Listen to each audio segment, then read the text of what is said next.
అందరికీ నమస్కారం. ఇక్కడ మీరు ఈ చింతగింజలు తోటి పూర్తిగా నేను అక్షరాలను నెంబర్స్ని తర్వాత ఇంగ్లీష్ లెటర్స్ ఆల్ఫాబెట్ని తెలుగు అక్షరాలను ముఖ్యంగా ఈ తెలుగు అక్షరాలు మరి అంకెలు సంఖ్యలు వీటిని గుర్తుపట్టగలిగితే విద్యార్థి ఖచ్చితంగా అన్ని అంశాలను కూడా అంటే పుస్తకం తెలుగు చదవడానికి ఇంగ్లీష్ చదవడానికి మరి అలాగే నంబర్స్ మీద కాన్సెప్ట్ అవగాహన చేయించడానికి మనకు అనేకం ఉన్నాయి. మరి వాటితో పాటు ఇక్కడ విద్యార్థులు కొంతమంది ఇంకా కూడా ఇప్పుడు కోడి అన్నప్పుడు కో అనే అక్షరాన్ని డి అనే అక్షరాన్ని గుర్తుపట్టలేకపోవడం ఇలాంటి కారణాలు చాలా ఉన్నాయి. ఇంగ్లీష్లో కూడా ఏమైనా లెటర్స్ గుర్తుపట్టలేకపోతే ఇప్పుడు D O G dog D O G D sound phonemes we have lot of things in English and also in Telugu కూడా చాలా అంశాలు అందులో ఇమిడి ఉంటాయి విద్యార్థి చదువు నేర్చుకోవడానికి.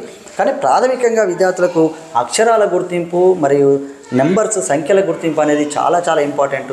అది వచ్చినప్పుడు మాత్రమే విద్యార్థి ఈజీగా చేయగలుగుతాడు.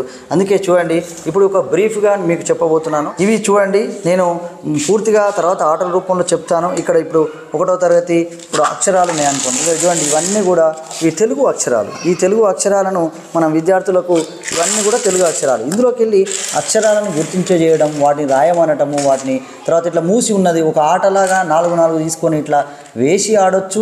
ఇట్లా వేసి ఇట్లా పెట్టినప్పుడు చ అని పడ్డది చ మీద చెప్పవచ్చు. లేకపోతే మొత్తం అన్నింటిని మూసి ఒక ఆట ఇది ఒక రకమైన ఆట. తెరిచిందని చెప్పాలి నీ ఇష్టం ఉన్నది తెరువు ఏదైనా రా తెరిచినవు రా మీద చెప్పు. మరి ఇట్లా రమణ రవి ఇట్లా శనగ ఇట్లా అని చెప్తాడు. ఇట్లా ఏదైనా ఇట్లా మూసి చ మీద చందమామ చక్రం ఇది మంచం ఇట్లా విద్యార్థి ఇట్లా రకరకాల ఆటల రూపంలో మనం వీటిని ఆడించవచ్చు. లేకపోతే నేను ఇష్టం ఉన్నట్టు ఒక అక్షరం రాస్తా దీన్ని ఏందో చెప్పాలి. ఓకేనా? ఇదేంటిది రా ఏడు ఉన్నది చూపెట్టామని చెప్పాలి. రా ఏడు ఉన్నది అంటే విద్యార్థి ఇట్లా చూసి ఓ ఏడు ఉంది సార్ ఎస్ ఇది రా అని. అంటే యాక్టివిటీస్ అనేవి చాలా ఉన్నాయి. మనం ఎన్ని అయినా యాక్టివిటీస్ చేయించవచ్చు. మనం చెప్పిన అక్షరానికి సంబంధించిన పదం చెప్పమనొచ్చు లేకపోతే ఏదైనా బొమ్మ చూపెట్టమనొచ్చు. తర్వాత అనేక రకాల మనకు ఫ్లాష్ కార్డ్స్ కానీ ఇంకా వేరే రూపంలో కూడా ఉంటాయి కాబట్టి వాటిని చూపించవచ్చు. ఇలా మనం ఏమైనా చేయొచ్చు. ఈ తెలుగు సంబంధించినవి కేవలం ఇవి ఒకటే కాదు. ఇలా ఇప్పుడు పా బా గుణింతాలని అనుకోండి. ఇవన్నీ కూడా కేవలం పా బా గుణింతాలు. ఇది మొత్తం మీద చూడండి తెలుగులో ఇది బా. మళ్ళీ ఈ పా గుణితాన్ని వరుస క్రమంలో పెట్టమన్నప్పుడు మరి పా ఫస్ట్ పక్కల కడిసి పాకు వేస్తే పా గుడిస్తే పి ఇలా విద్యార్థి మళ్ళీ బా గుణింతం. లేకపోతే ఒక 4 అక్షరాలు తీసుకొని ఇలా వేయమనడం. ఏం పడ్డది ఇప్పుడు ఇది ఏం పడ్డది పౌ ఇది బై. ఈ విధంగా విద్యార్థి మరి చెప్పడం. ఇలా ఇప్పుడు ఏం పడ్డది బా తర్వాత ఇది బౌ. ఇట్లా విద్యార్థి పూర్తిగా చెప్పే ప్రయత్నం చేస్తాడు. ఇది పా బా గుణింతాలు. ఇలా చూసుకుంటూ పోతే ప్రతిదీ కూడా ఇప్పుడు ఇది టా డా గుణింతాలు. ఇందులో టా డా గుణింతాలు ఉంటాయి. ఇదేమో ఇందులో నా గుణింతం ఉంది. ఇందులో చ జ గుణింతాలు ఉన్నాయి. ఇలా మనం దేనికి దానికే ఇక్కడ వేరుగా మనం పెట్టుకోవడం జరిగింది. ఇప్పుడు చ జ గుణింతాలు అనుకోండి. ఇవి కూడా జస్ట్ ఇట్లా వేసి విద్యార్థికి ఇంటికి కూడా ఇవ్వచ్చు. ఇవన్నీ కూడా ఇంటికి కూడా మనం ఇచ్చుకోవచ్చు. ఇప్పుడు ఏంది జా ఇది జీ ఇది జే ఇది చూ ఎట్లా విద్యార్థి ఇది చో ఇది చే చే ఇట్లా విద్యార్థి ఒక్కోసారి తప్పు కూడా చెప్పవచ్చు. దాన్ని బట్టి మనం కరెక్షన్ చేసుకుంటూ ఇలా చేయొచ్చు. ఇలా నా గుణింతము అన్ని గుణింతాలు ఇప్పుడు మా యా రా గుణింతాలు లా వా గుణింతం ఇట్లా ఒకరోజు లా వా గుణింతం ఇస్తాం, ఒకరోజు కా గుణింతం ఇస్తాం, ఇంకో రోజు ఇది కా గా గుణింతాలు ఇస్తాం. ఇట్లా విద్యార్థికి ఈ చిన్న బాక్సులు ఇవి ఇంటికి కూడా ఇవ్వడం వల్ల మనకు వచ్చే నష్టం కూడా ఉండేది. విద్యార్థులు తల్లిదండ్రులు కూడా మంచిగా నేర్చుకుంటారు. ఇలా పూర్తిగా మనం ఈ గుణింతాలను ఈ చిన్న బాక్సులను మనం విద్యార్థికి ఇచ్చి తల్లిదండ్రుల దగ్గర కూడా ఇంటి దగ్గర నేర్చుకునేటట్టు చేయొచ్చు. అలాగే పేద తల్లిదండ్రులు ప్రైవేట్ స్కూల్లో పంపించే వాళ్ళు కూడా కొన్ని అక్షరాల గుర్తింపు రాని పిల్లలకు కూడా ఇది ఒక పరిష్కార మార్గంగా ఉపయోగపడుతుంది. అలాగే వయోజన విద్య పెద్దవాళ్ళు కూడా అంతో ఇంతో వాళ్ళు అక్షరాల జ్ఞానం అనేది నేర్చుకోవాలి. కాబట్టి ఇది వీళ్ళకు వాళ్ళనే తయారు చేసుకురమ్మనడం వాళ్ళనే ఇట్లా అక్షరాలను గీకరమనడం వాటిని రాయమనడం ఇలా చేయడం వల్ల విద్యార్థులకు మరి ఖచ్చితంగా విద్యార్థులకే కాదు మరి తల్లిదండ్రులకు ప్రీ ప్రైమరీ చిన్నబడి పిల్లలకు కూడా ఇవి ఉపయోగపడుతుంది. ఇలా తెలుగుకు సంబంధించిన ఇప్పుడు టా డా గుణింతాలు అలాగే మరి మహాప్రాణాక్షరాలు ఇక్కడ చూడండి మహాప్రాణాక్షరాలు కూడా ఉన్నాయి. మహాప్రాణాక్షరాలు అంటే ఇవి ఖ గ చ జ అని ఉంటాయి. వీటిని ఫస్ట్ మహాప్రాణాక్షరం ఏంది ఇలా మనం విద్యార్థులను ఇది మహాప్రాణాక్షరము సరే కొన్ని కలిసినాయి ఇది ధ ఇది ఠ ఇట్లా విద్యార్థి చెప్పగలుగుతాడు. తర్వాత ఒక గ్రిడ్ రూపంలో కూడా మనం ఏది నేర్పిస్తామంటున్నాం మహాప్రాణాక్షరాలు నేర్పించేటప్పుడు జస్ట్ మహాప్రాణాక్షరాల గ్రిడ్ మరి ఖ అని ఇది ఠ అని ఇక్కడ ఢ అని ఇక్కడ థ అని ఇది మహాప్రదక్షిణ కాదు, ఈత రెండో తా అంటే ఈత అని ఇలా మనం అది ధా ఇది ధా, ఇది ఫా, ఇది భా, మరి భా, ఇట్లా మనకు ఇది ఫా. ఈ మహాప్రదక్షిణాలు వేసి విద్యార్థి ఇందులోకి వెళ్ళి గుర్తుపట్టమనాలి. ఇట్లా జస్ట్ ఇట్లా వేసినాం. ఇప్పుడు ఇది కాదు, ఇది ఝ, ఇది ఛ అంటే చ ఎక్కడ ఉందో చూడాలి. చ ఏడుంది లేదు కాబట్టి చ అంటే చాక్ సర్కిల్ చేయమనడం. అలాగే జ మహాప్రదక్షిణం జ ఏడుంది, జా కూడా లేదు, ఈ జాక్ సర్కిల్ చేయమనడం. ఇట్లా విద్యార్థికి జస్ట్ బోర్డు పైన కానీ తర్వాత తన పలక మీద కానీ ఇలా గ్రిడ్ రూపంలో వేయమనడము. ఇంకా అనేక రకాల యాక్టివిటీస్. మామూలుగా ఇందులో ముందుగా నేను చెప్పిన అక్షరం యొక్క సౌండ్ గుర్తుపట్టాలి, లేకపోతే నీకు పడ్డ సౌండ్ మాత్రమే చెప్పాలి. ఇప్పుడు ఇట్లా పడ్డది ఏంటిది ఛ, ఆ సౌండ్ చెప్పాలి. ఇది కూడా ఛానే. ఇలా ఇది ఝ, ఇలా లేదా మూసి ఉన్నదని తెరిచి ఉంచడం ధ. ఇలా తెలుగులో మహాప్రాణాక్షరాలు కానీ తర్వాత ఇప్పుడు ఈ గుణింతాలు కానీ ఇవేమో అక్షరాలు కానీ తర్వాత వీటితోటి పలక తబల ఏదైనా పదాలను తయారు చేయమంటే కూడా చేస్తాడు. ఇలా తెలుగులో అనేక అంశాలను కూడా ఇలా నేర్పొచ్చు. మరి వీటిని జస్ట్ ఒక్కసారి తయారు చేసుకుంటే మనకు కొద్దిగా కష్టం అనిపించవచ్చు, కానీ ఇవి లో కాస్ట్ నో కాస్ట్ ఫ్రీగా తయారు చేయొచ్చు. కొద్దిగా సహకారం చేసుకోవచ్చు. పిల్లల్ని తయారు చేయమన్నా తీసుకొస్తారు, వాళ్ళ అమ్మ నాన్నని తయారు చేయమన్నా చేస్తారు. ఇదేదో పెద్ద టెక్నికల్ ఏం కాదు, కానీ మనము కొద్దిగా టెక్నికల్గా ఉపయోగించి కొన్ని వివిధ రకాల కృత్యాలు పాఠం చెప్పిన తర్వాత అసలే పాఠశాలలో సమయం చాలా తక్కువగా ఉంటుంది. అలాంటప్పుడు జస్ట్ మన బడిలోనే కాకుండా ఇంటిలో కూడా నేర్చుకోవడానికి అలాగే ఏదో ఒక యాక్టివిటీని క్రియేట్ చేయాలి. జస్ట్ వీటి ద్వారా ఒక యాక్టివిటీని క్రియేట్ చేయాలి. అలా మీ ఇష్టం ఉన్నన్ని యాక్టివిటీస్, ఎన్ని రకాల యాక్టివిటీస్ చేయాలనుకుంటే అన్ని రకాల యాక్టివిటీస్ చేయొచ్చు. గ్రూప్లను పెట్టేసి జస్ట్ ఇప్పుడు ఇవి ఇచ్చి పోతే మనకు నష్టం ఏం లేదు. మనం వేరే ఏదైనా ఆఫీస్ వర్క్ కానీ కాపీలు కరెక్షన్ చేయడం ఏం చేస్తున్నా కానీ వాళ్ళ పని వాళ్ళు చేసుకుంటూ ఉంటారు, ఎంతో కొంత నేర్చుకుంటారు. కాబట్టి ఇలా తెలుగు నేర్పడానికైతే ఇవన్నీ కూడా మీకు 1వ తరగతి పాఠ్యాంశ అంశాలు ఉన్నాయి. తర్వాత మాయారా గుణింతాలు కానీ ఇట్లా అన్ని గుణింతాలు, ద్విత్వ పదాలు.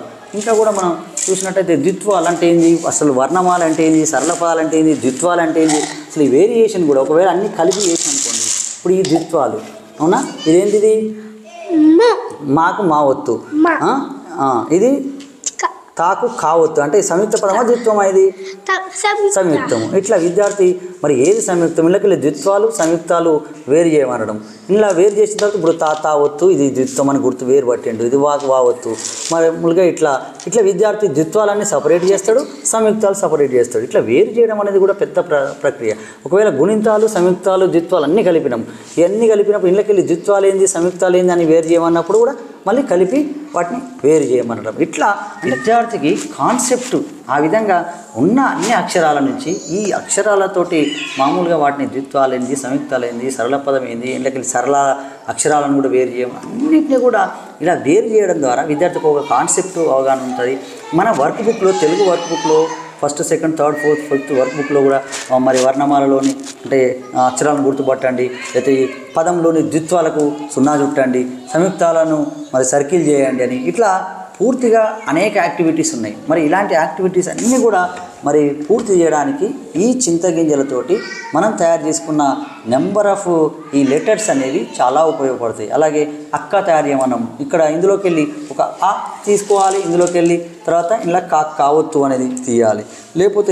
లేదా ఇల్లు అన్నప్పుడు ఇక్కడ ఈ తీయాలి, ఇక్కడ లాకుల కొమ్ము అంటే తెలుగులో మనకు మినిమం సుమారు 500 పైన అక్షరాలను విద్యార్థి సౌండ్తో సహా గుర్తుపట్ట రావాలంటే అంత ఈజీ కాదు. జస్ట్ కేవలం అక్షరం గుర్తుపట్టి దాన్ని గుర్తుపెట్టుకోవడము, మరి కేవలం 50 అక్షరాలు ఇంక మా అంటే మర్చిపోతున్నాడు, కా అంటే మర్చిపోతున్నాడు, దానికి ఈ ఫస్ట్ అక్షరాలనే మర్చిపోతుంటాడు. అలాంటిది మరి ఇప్పుడు ఇల్లు అంటే లు అని గుర్తుపట్ట రావాలి, లేకపోతే కూ అని గుర్తుపట్ట రావాలి, గు అని గుర్తుపట్ట రావాలి, మే అని గుర్తుపట్ట రావాలి, మో డిఫరెంట్గా ఉంటుంది.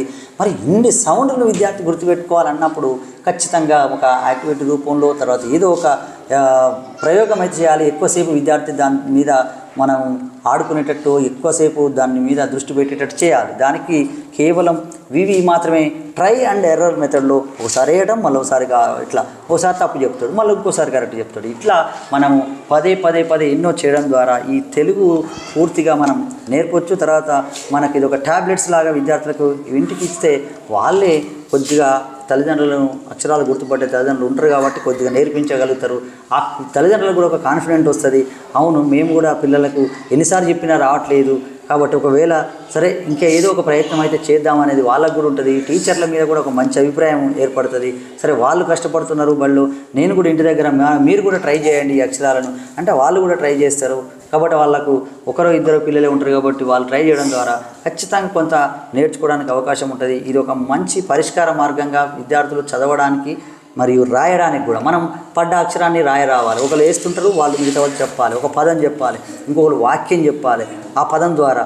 మరి ఇట్లా ఒక అక్షరం పడ్డదన్నప్పుడు దానికి సంబంధించిన ఏదైనా ఇప్పుడు కు పడ్డదనుకో కుక్క అంటాడు, కుక్క ఒక జంతువు, పెంపుడు జంతువు అంటాడు. ఇట్లా విద్యార్థి మరి ఒక కుక్క గురించి ఒక కొన్ని 4 వాక్యాలు చెప్పండి, ఒక పేరా చెప్పండి అంటే కూడా కుక్క అన్నం తింటుంది, కుక్క మా బడిలోకి వస్తుంది, కుక్క ఒక జంతువు, కుక్క 4 కాళ్ళు ఉంటాయి, కుక్క బొబ్బు అని అరుస్తుంది. ఇలా విద్యార్థి తెలుగులో పూర్తిగా ఎన్ని అంశాలనైనా మనం ఈ యాక్టివిటీస్ ద్వారా అన్ని తరగతుల విద్యార్థులకు మరి ఉపయోగపడేటట్టు కూడా చేయొచ్చు. ఈ విధంగా ప్రతి తల్లిదండ్రి, ప్రతి ఇంట్లో, ప్రతి టీచర్ కూడా మరి ప్రభుత్వ ప్రైవేట్ స్కూళ్ళల్లో కూడా చదివే విద్యార్థులందరికీ కూడా మరీ ఒత్తిడి చేసి విద్యార్థులకు ఇది రారా, ఇది చూరా, ఇది మోరా, ఇది రాదరా అని ఇలా కాకుండా ఖచ్చితంగా ఏదో ఒక రూపంలో మన ఒక పరిష్కార మార్గంగా విద్యార్థులకు ఆహ్లాద వాతావరణంలో వాళ్ళకు ఆడుతూ పాడుతూ వాళ్ళకి ఏంటంటే ఎలాంటి కల్మషం లేని పిల్లలు, అలాంటి పిల్లలకు మనం ఖచ్చితంగా ఏదో ఒకటి మరి నేర్పాలి. ఆ నేర్పడానికి అనేక మార్గాలు ఉన్నాయి.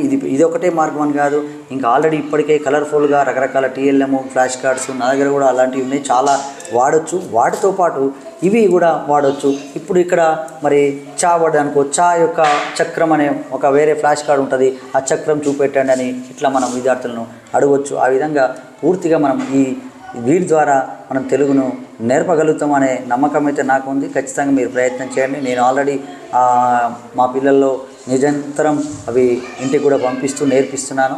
మీరు కూడా నేర్పించి విద్యార్థులను తెలుగు చదివేటట్టుగా చేస్తారని ఆశిస్తూ ఓకే, అందరికీ ధన్యవాదాలు. ఈ వీడియో కనుక మీకు నచ్చినట్లయితే లైక్, షేర్ మరియు కామెంట్ చేయండి. మరిన్ని వీడియోస్ కోసం మా ఛానల్ని సబ్స్క్రైబ్ చేసుకోండి.